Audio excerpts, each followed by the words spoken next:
생약제에서 추출한 성분으로 만든 항암 기능성 식품이 국내에서 처음으로 개발돼서 이르면 이달 안에 시판될 예정입니다. 조용호 기자가 전합니다. 항암과 암치료 부작용이나 성인병을 예방하기 위해 개발된 기능성 식품입니다. 해모힘과 해바순으로 이름 지어진 이들 식품은 생체 손상을 막고 소혈과 면역 증진, 생체 조직의 재생을 촉진하는 기능을 발휘합니다. 이러한 효능을 입증하기 위해 쥐에게 암세포를 투여해봤습니다.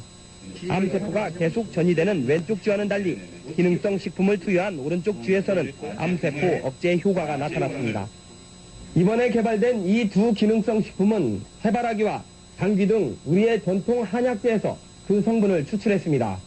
생명공학과 방사선 기술로 천연생약제를 조합해 새로운 복합 물질을 만드는 방식을 썼습니다. 각각의 성분들을 분리를 해서 그것의 각각의 효능을 검증한 다음에 효능을 극대화할 수 있게 다시 그 성분들을 재구성한 겁니다. 종전의 천연생리 활성물질은 항암 효능에 한계가 있고 독성까지 강했습니다. 하지만 이번에 개발된 항암 기능성 식품은 여러 성분을 조합해 효능을 높이고 독성은 없앴습니다. 이들 항암 기능성 식품은 원자력 병원 등에서의 임상시험과 병행해 이번 달 안에 시판될 예정입니다. KBS 뉴스 조용호입니다.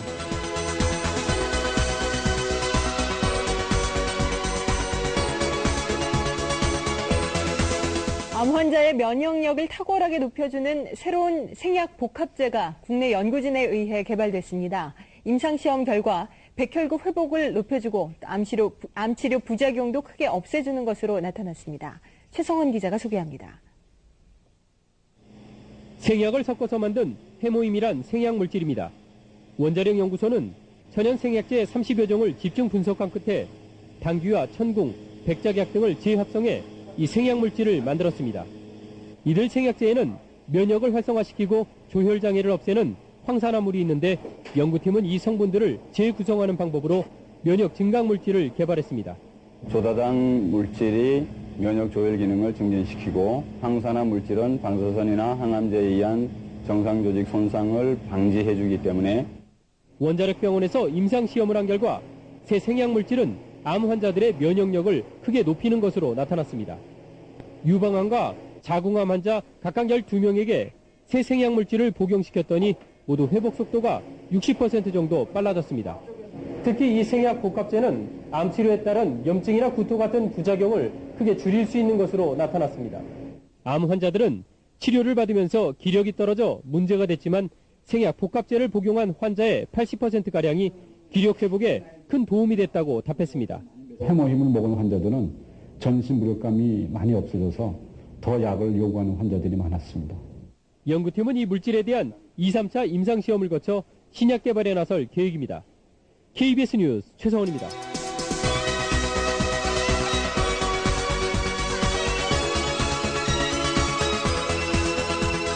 오늘 MBN 메디컬 센터에서는 국내 의료계를 강타하고 있는 이 면역 열풍에 대해서 자세히 전해드리도록 하겠습니다. 먼저 첫 순서인 암중모색에서 국내 면역 연구의 흐름을 짚어보도록 하겠습니다.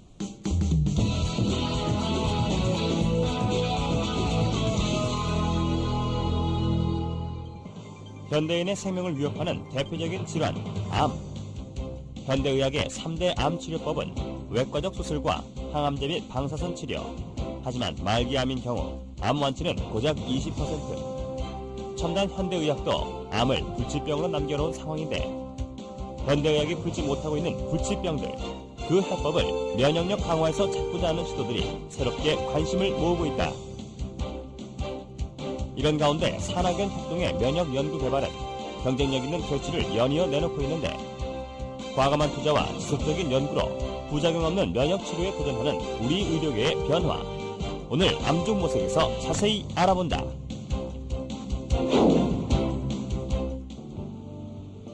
대덕연구단지에 위치한 한국원자력연구소. 국내 유일의 원자력 종합 전문 연구기관인 이곳에서 새로운 의약품 개발이 활발하게 추진되고 있다. 첨단 기술력을 기본으로 암 치료에 대한 과학적인 연구도 진행되고 있는데 방사선 식품생명공학연구팀의 조성기 박사는 이런 연구를 이끌어가는 인물. 암 치료 시 나타나는 부작용을 어떻게 방지할 수 있을까? 이런 의문에 대한 해법을 얻기 위해 지난 5년간 수많은 생약제의 성분 분석부터 동물 실험까지 지속적으로 추진해 왔다는데 암을 치료하기 위해서 보통 방사선이나 항암제를 쓰게 되는데 이때 부작용으로는 면역 조혈계 세포가 손상을 입게 되고 또 재생 조직이 손상을 입게 됩니다. 그 예를 들어보면 머리카락이 빠진다든지 혹은 속이 메스껍고 구토가 나고 밥을 잘 못 먹게 된다든지 이런 것들이 그 증상이라고 볼 수 있습니다.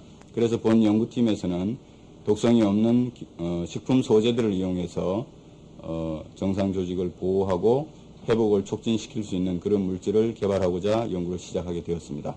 그래서 최근 5년 동안 저희들이 여러 가지 연구를 통해서 백작약, 청궁, 당귀를 조합하고 그 추출물로부터 유효 성분을 분리해내고 그 유효 성분들을 다시 재구성해서 신복합 조성물을 개발하게 되었습니다. 이 신복합 조성물은 면역 조혈 증진 효과뿐만 아니라 항암 효과도 가지고 있고 방사선에 대한 정상 조직을 보호하는 효과도 가지고 있습니다. 그 효과들에 대해서는 그림을 보면서 자세히 말씀드리도록 하겠습니다. 먼저 방사선이 세포에 미치는 효과를 보면은 정상 세포를 방사선 쏘이면 이렇게 그림에서 보시는 바와 같이 세포가 손상을 입어서 DNA가 이렇게 절단되어서 흘러나오는 것을 볼 수가 있습니다. 그런데 저희들이 연구실에서는 어떤 물질을 개발해서 물질을 처리를 하게 되면 이 DNA의 손상이 이 정도로 감소되는 그런 물질을 찾아낸 것이라고 볼 수가 있습니다. 여기 그림을 보시면 이것이 소장의 단면도를 나타낸 그림입니다. 그래서 방사선만 쪼이면은 그 재생 조직이 상당히 많이 죽어나가는 것을 볼 수가 있습니다. 그러나 우리가 개발한 제품을 먼저 투여하고 방사선을 쪼이면 상당히 그래도 많이 살아남아 있는 것을 볼 수가 있습니다. 조혈모세포에 대한 그 보호 효과를 검증하기 위해서 저희들이 실험한 결과인데요. 방사선 조사했을 때 조혈모세포가 살아남아서 재생되고 있는 모습입니다. 그러나 거기에 비해서 이 물질을 투여했을 경우에는 훨씬 더 많은 조혈모세포가 살아나오는 것을 볼 수가 있습니다. 그 결과를 보시면은 이 정도로 증식되는 것을 볼 수가 있습니다. 면역 기능 활성화를 통해 항암 효과를 높일 수 있다는 동물 실험 결과도 이미 도출된 상황. 우리 고유의 생약제인 당귀 등을 이용해 기존의 한방 처방과는 차별화된 생약 복합물을 만들어냈다는 설명. 저희들이 개발한 이 복합 조성물이 암세포 억제 효과도 가지고 있는데 그 부분에 대해서는 그림을 보면서 자세히 말씀드리도록 하겠습니다. 생제에 먼저 암세포를 이식을 하게 되면은 이식한 후 시간이 지나면서 생쥐가 죽어나가게 됩니다. 그래서 20일 정도에 다 죽게 되는데 이때 본 복합 조성물을 투여하면은 더 오랫동안 이렇게 생존하는 것을 볼 수가 있습니다. 원리를 간단하게 말씀드리면 본 복합 조성물이 암세포를 살해할 수 있는 면역세포의 활성을 이렇게 높여주기 때문입니다. 이 그림에서는 T세포의 활성을 이 정도 높여주는 것을 볼 수가 있고 여기서는 대식세포의 암세포 살해능을 이 정도 높여주는 것을 볼 수가 있습니다. 지금 살펴보신 바와 같이 본 복합 조성물은 면역세포의 활성을 높여줌으로써 암세포를 억제하고 궁극적으로 항암 효과를 가지고 있다고 할 수 있습니다. 벤처기업과의 협력으로 비교적 짧은 기간에 성공적인 결과를 얻을 수 있었다고 한다. 최근 들어서 건강에 대한 관심이 점점 높아지면서 기능성 식품 시장이 점점 커지고 있습니다. 지금 우리나라에서는 약 1조 2천억 정도의 시장을 형성하고 있고 전 세계적으로 약 90조 원 정도의 시장을 형성하고 있습니다. 이번 기술을 개발하기 위하여 5년간 수십억 원의 자본을 투자했고 이것을 상품화시키기 위해서 3년간의 준비 기간을 거쳤습니다. 이 기술이 상품화되면 해외 시장 개척은 물론 부가가치가 높은 기능성 상품군의 새로운 영역으로서 앞으로 기능성 식품 시장을 더욱더 확대해 나갈 수 있을 것이라고 생각하고 있습니다. 파퓰러하게 알려졌어요. 지속적인 산학연 협동으로 신물질을 개발해낼 필요성은 커지고 있는 상황인데 높은 부가가치를 창출하는 생명산업 발전에 활력을 불어넣기 위해서는 이런 신기술